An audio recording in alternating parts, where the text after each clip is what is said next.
और फिर वहां पे अगले दिन हमारा बुलडोजर पहुंच गया था।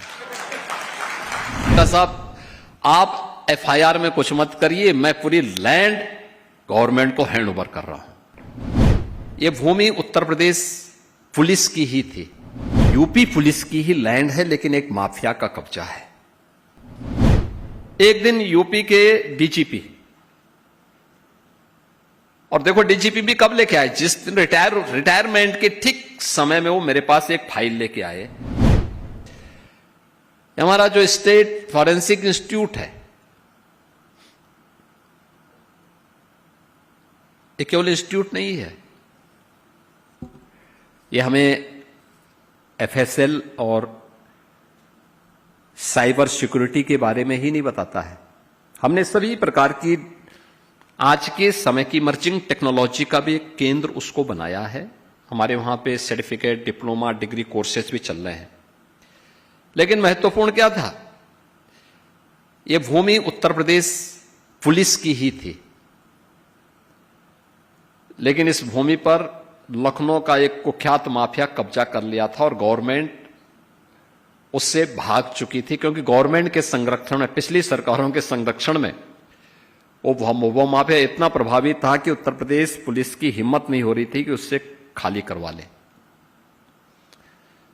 जब उस भूमि के बारे में एक दिन मेरे मन में आया 2017 में, मैंने कहा यार इतनी बड़ी आबादी का राज्य है, केवल 4 हमारे पास एफएसएल फॉरेंसिक केवल लैब हमारे पास 4 हैं, कैसे चलेगा इतना बड़ा प्रदेश।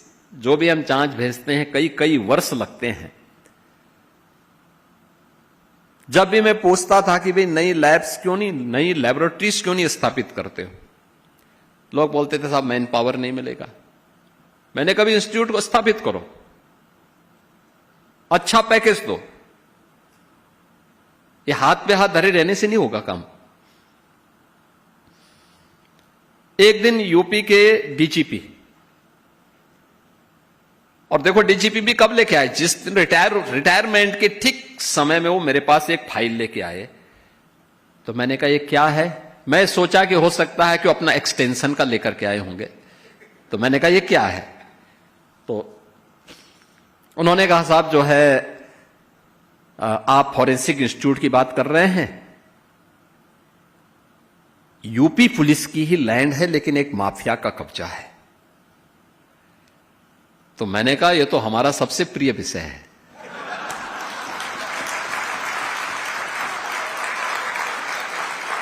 तो वो हंसे, उन्होंने कहा क्या मतलब। मैंने कहा बस मुझे दे दीजिए, मैं इसको ठीक करा देता हूं। अभी आप आश्चर्य करेंगे कि 120 एकड़ लैंड है वो, एयरपोर्ट से मुश्किल से 3 किलोमीटर की दूरी पे। उसकी कीमत कैसा सा आपको पता होगा। और अच्छा समय आया, मुझे बताया, उसने डीजीपी ने मुझे बताया, कहा साहब वो प्लॉटिंग करना शुरू कर दिया है।